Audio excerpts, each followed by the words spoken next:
Miniga Jesus Swan in Amu Chita Akau Chataji Chowney Nagum Chowman Chowtawan Samadhi Sacha immediate Kalina Samadhi Sudas Kalungaro Diana Lisa de Pogorima Himna Yi Vandivada Tavimelo a chicken charger Tiduado Shabalina Priyazi Sabi Tijat Tare Pogo Yarama Tidi Jaja Jonamet Kuramesva Kurangaro City Kanika City Kakatalo to the Town Tavara. Yesterday, Sayadaw spoke about the fifth among the causes to make the 5 ruling factors sharp.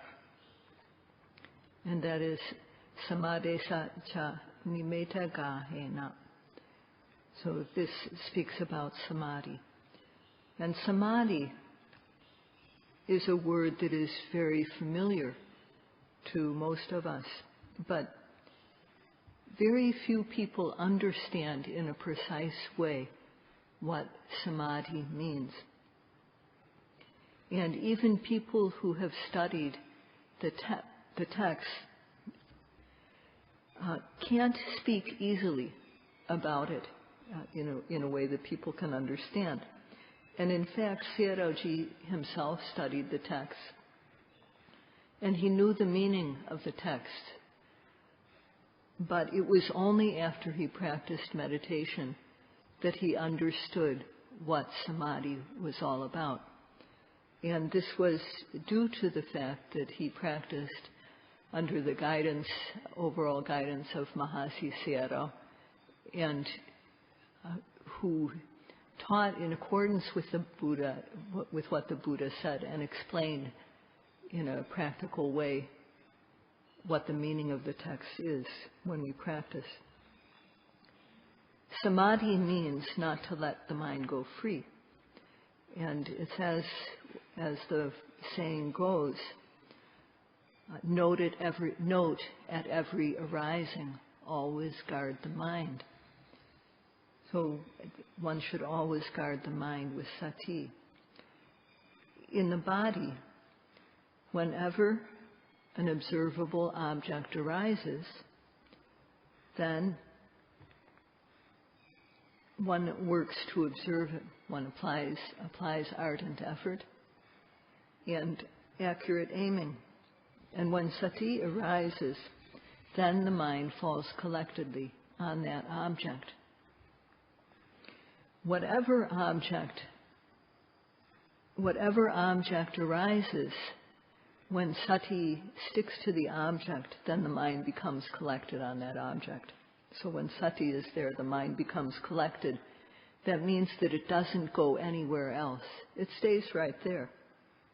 And this is the characteristic of samadhi, that the mind is not scattered, but it doesn't scatter. So it also functions to keep the mind collected on the object. And this is called in Pali Sempendana Rasa. Its function is to collect the mind.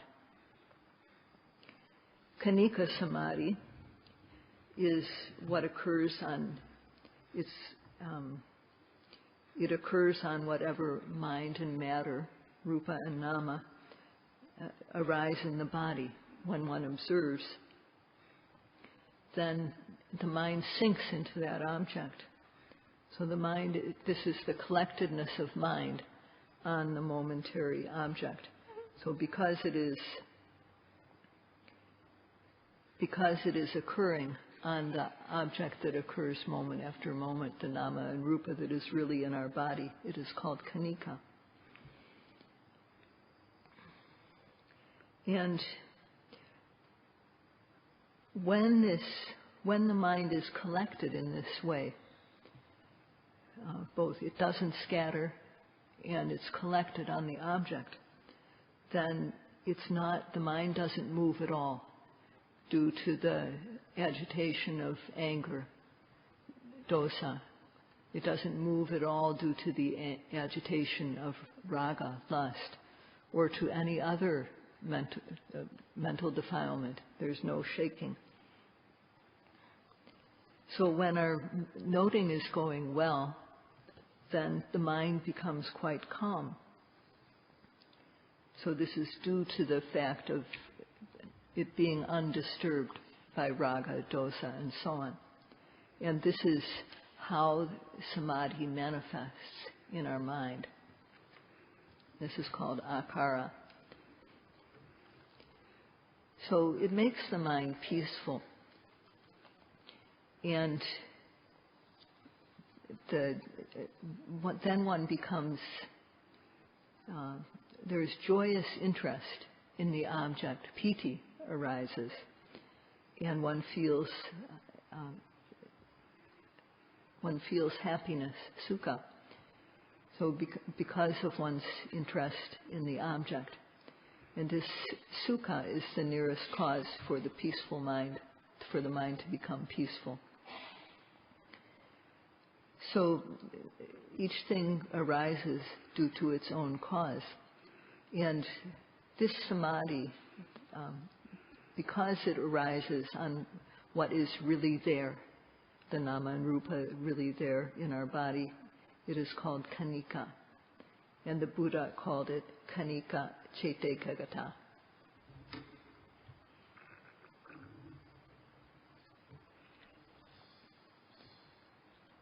From time to time, the yogi's noting doesn't go well. Just like sometimes when we eat, it's not very tasty.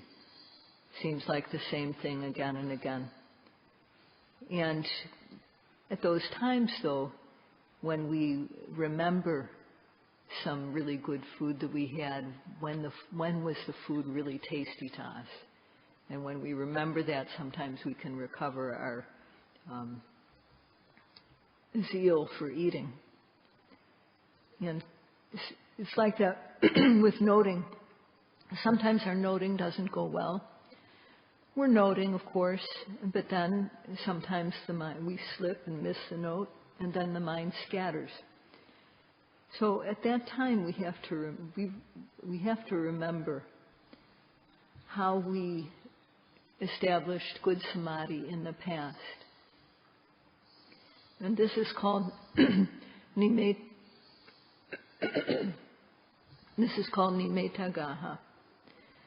So this means that we should use again the method that we used in the past to gain good samadhi. So we have to remember well the way that we gained samadhi so that we can use this again when our practice isn't going well.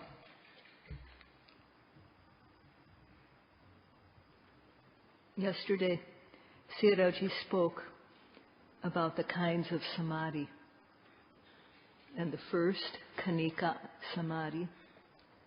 Second, upachara samadhi. Third, apana samadhi. Kanika samadhi occurs when one makes effort and aims in order to observe the true dhammas of nama and rupa which arise in one's body when they arise. One makes effort and aims, and then there's sati. Therefore we can observe the object. And there's various types of objects.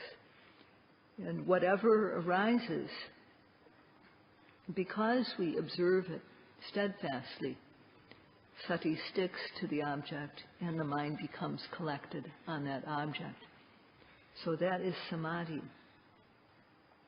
Some people think that samadhi only exists when we focus on one object again and again and again, the same object. This kind of samadhi takes as its object a concept. Here, we are observing the mind and matter that really exist in our body as soon as they arise, applying ardent energy called atapa in Pali. And to the extent that energy is applied, this ardent effort, sati arises. And when sati sticks to the object, the mind doesn't run anywhere. So the mind becomes collected on the object. One instance of this collected mind is not much, but when you gather them together one after another consecutively, they become very strong. And an analogy for this is that of a rope, a piece of rope that is made up of many strands of fiber that are wound together. And just if you take one individual strand, it's not very strong. But if you take another strand and wind it around that so that you have two together or three together wound up, when you make something that has many strands wound together, then the rope can become very strong. And this is the nature of how samadhi becomes strong. We put our attention on the body, and whatever arises, we observe it when it arises, the Dhamma that is really there. And some people, because they've read a bit here and there, they have this idea that samadhi can only occur when one is focused on the same object for a long time. And this is something that it poses a danger to the practice of the Dhamma when people have this idea, because this idea gets in the way of their being able to accept the practice.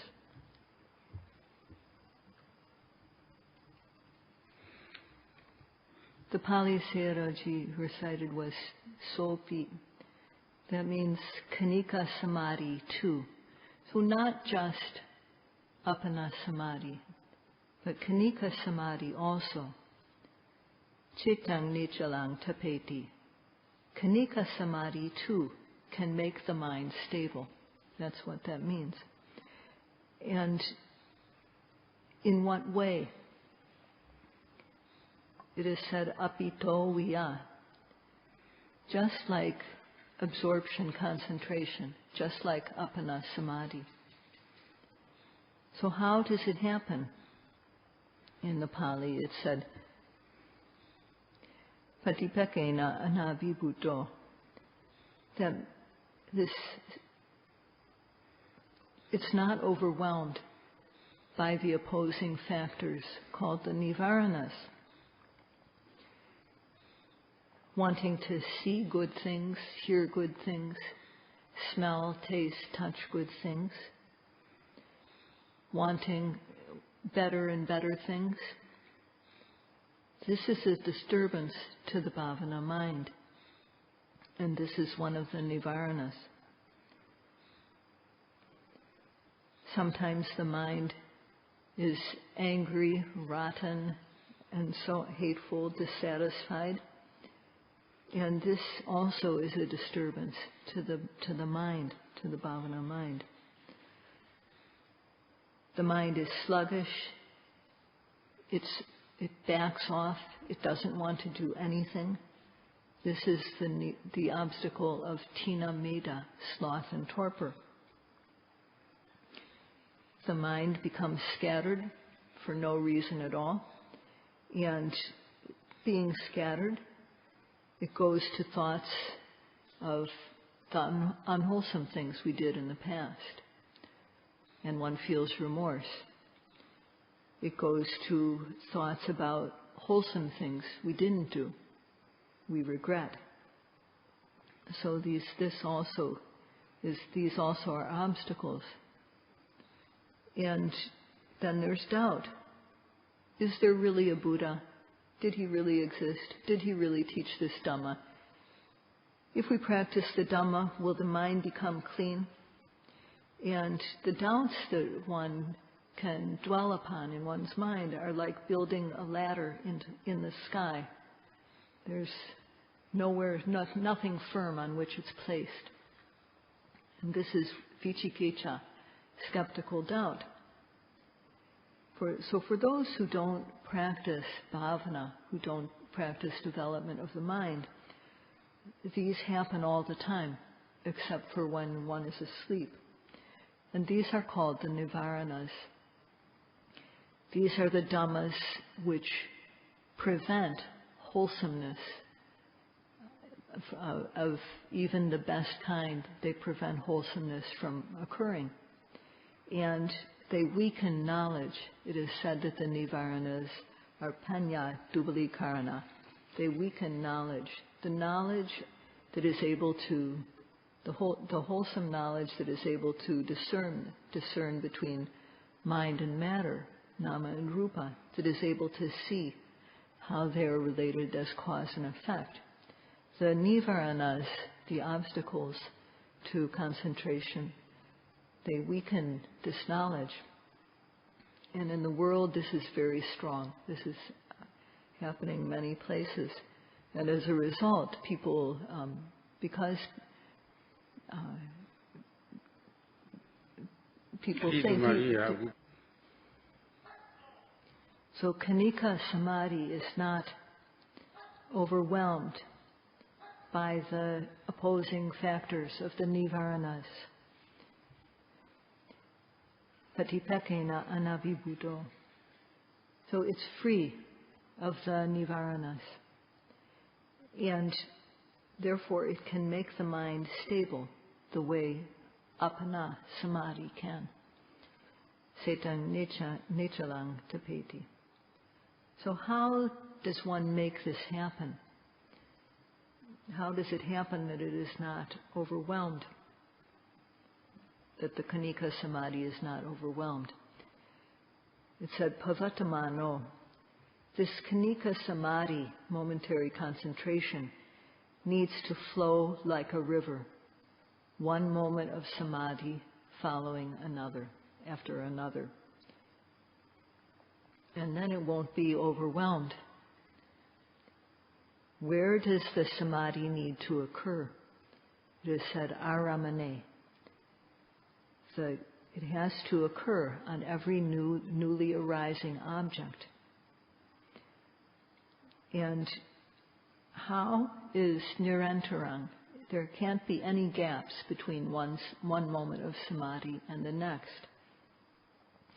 If one gazes or daydreams, in those moments there is a gap. So this is weakening, breaking one's Samadhi. So it's said that one has to have continuous nirantarang without a break. And in that way, although the objects are many, however, the Khanika Samadhi seems to be just one thing. And this is called ekakarena. It occurs, it seems to be just one thing, just the way when a river flows, it seems to be just one thing. The Samadhi flows like a river, and it seems to be as one. Not like many moments, it seems like one. So when it occurs like that, it won't be overwhelmed by the nivaranas. And why this is because effort, sati, and samadhi are blowing away the nivaranas. Virya, sati, and samadhi blow away the nivaranas. So one has to note, observe in this way so as to make the samadhi good.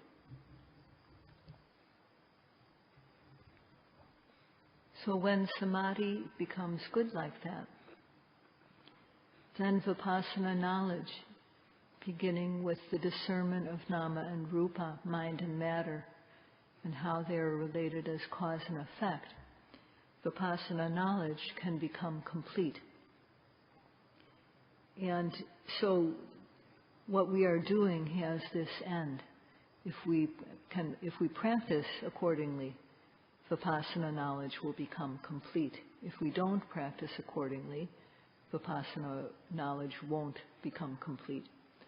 So if we want our practice to succeed, then to the extent that we are able to apply effort and accurate aim to observe the object, so the sati arises, to that extent the collected mind will occur. The mind will be collected on the object. And to the extent that the mind becomes collected, then knowledge will arise. And one will be able to see even very, very small details. First of all, what one needs is the basic understanding that when one does something good, it brings good results. When one does something bad, it brings bad results. So for those who don't like to experience bad things and who want to have good things, such people with this understanding will avoid doing the things that bring bad results and will undertake to do the things that bring good results. Just the way with eating food, with the understanding of what is good for us and what isn't good for us, when we avoid the foods that we're allergic to, that are not suitable for us, then we don't get the bad results associated with eating that food that is not agreeable for us. And when we eat food that is good for us in a moderate amount, then we get the results, the good results that are connected with eating that good food. So this understanding regarding our actions, the ability to consider, to weigh and reflect, is very important.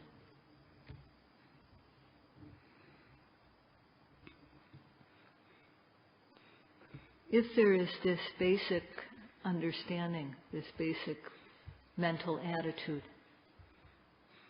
then faith will follow. This is possible. So, following on faith, there's the desire to avoid the things that are going to cause us trouble and to undertake the things that can bring about goodness for us.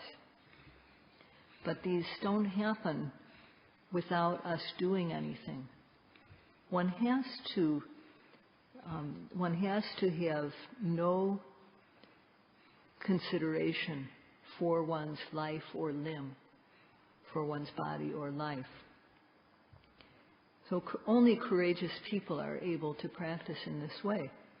It's very important, as soon as the object arises, that one applies ardent effort.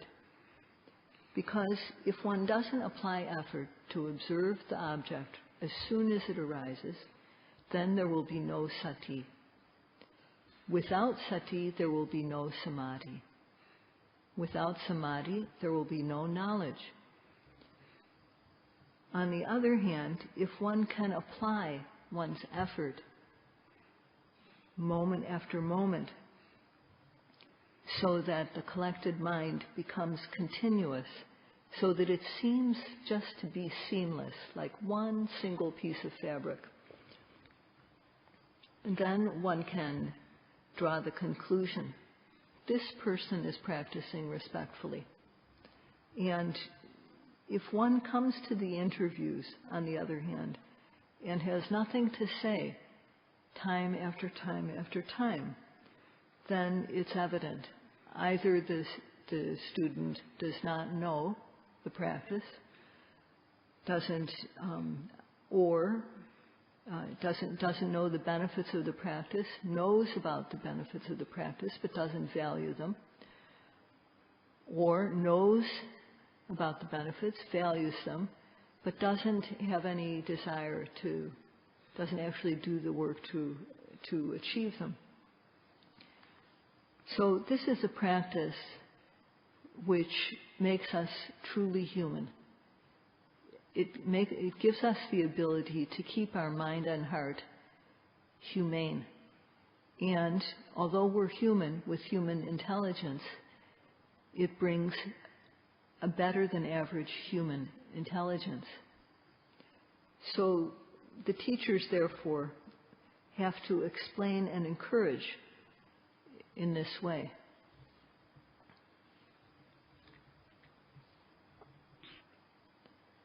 Some are able to experience that the mind and matter in their body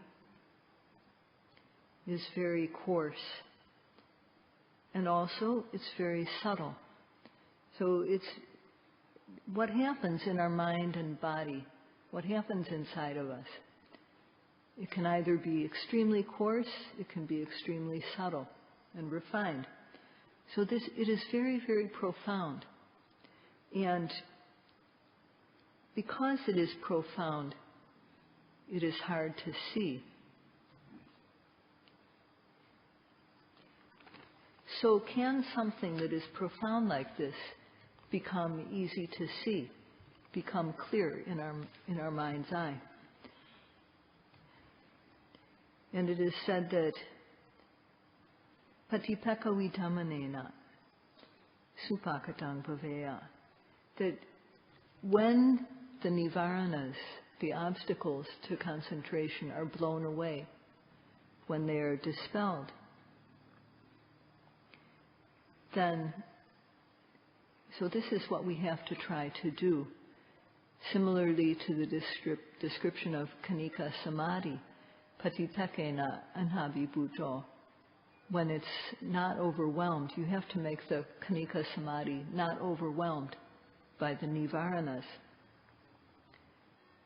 So when one is able to get the upper hand over the nivaranas, then no matter how profound it is, no matter how subtle the object is, that no matter how profound what it is that is in one's body and mind, this will become evident in one's knowledge.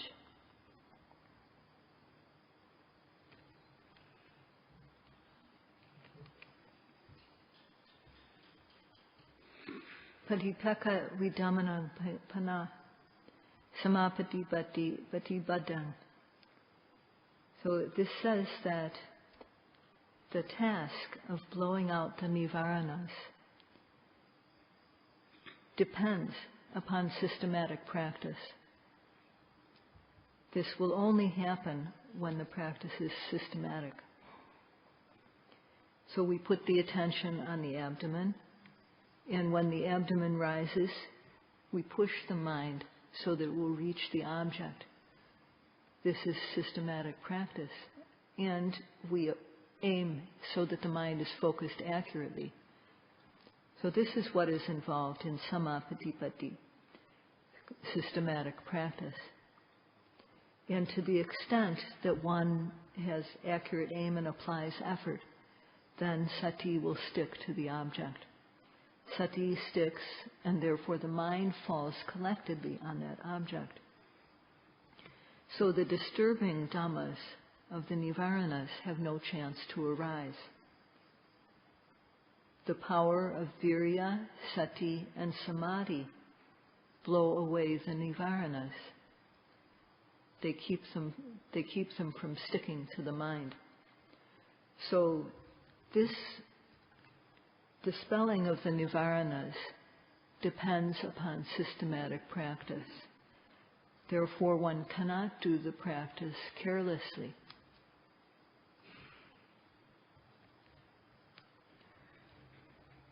The yogis who have come here from abroad, some have practiced before in one way or another, but coming here, it's very important to do as the teachers here instruct.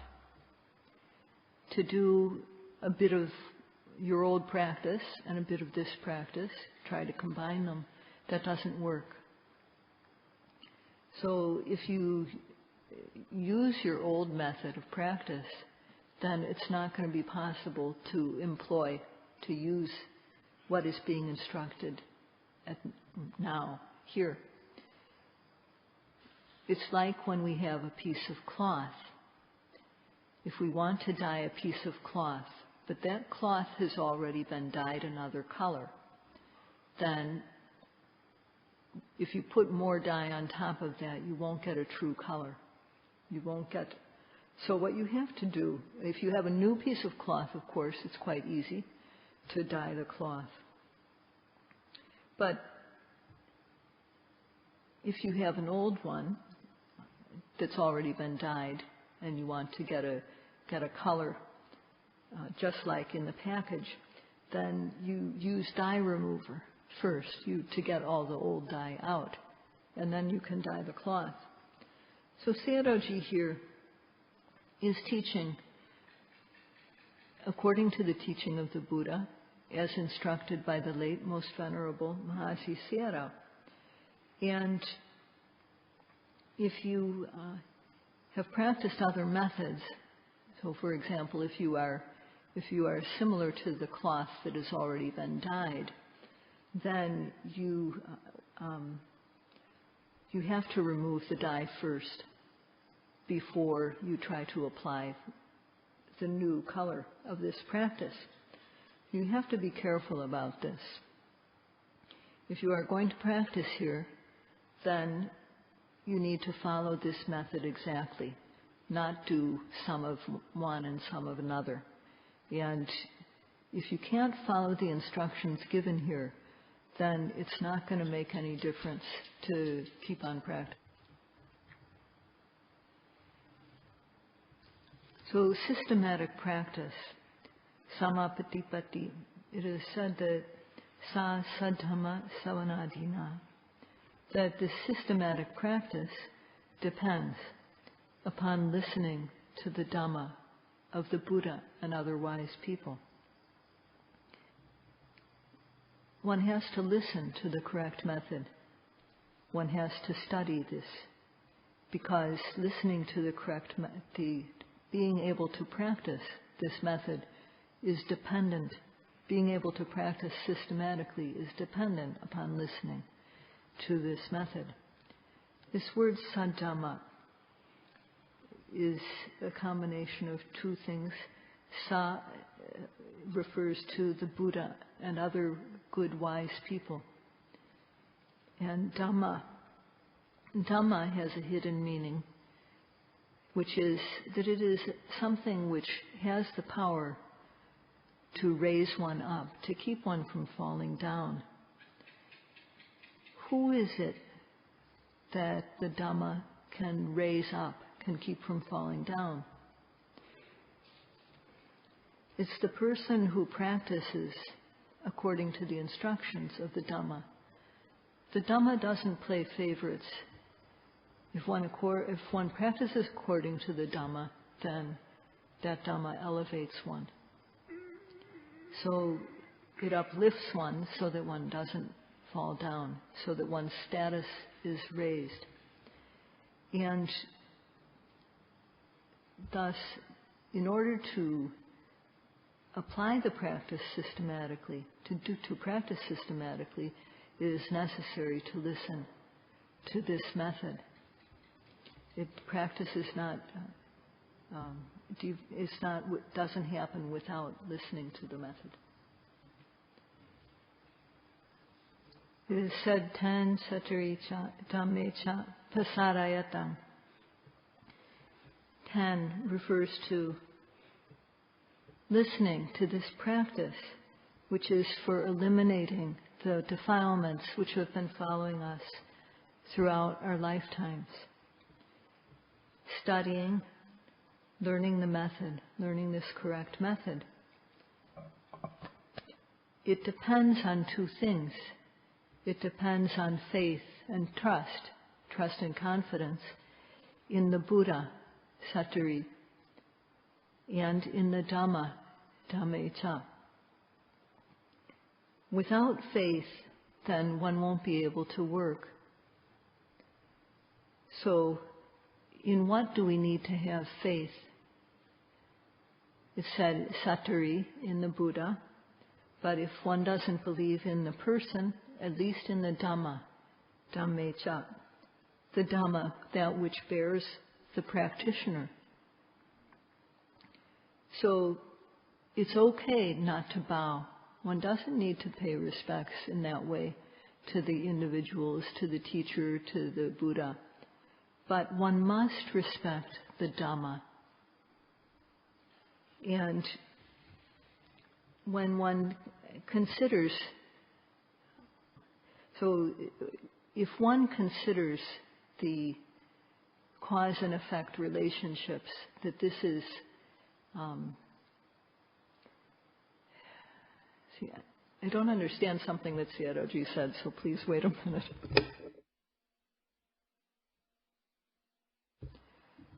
The Dhamma is something which occurs as cause and effect. And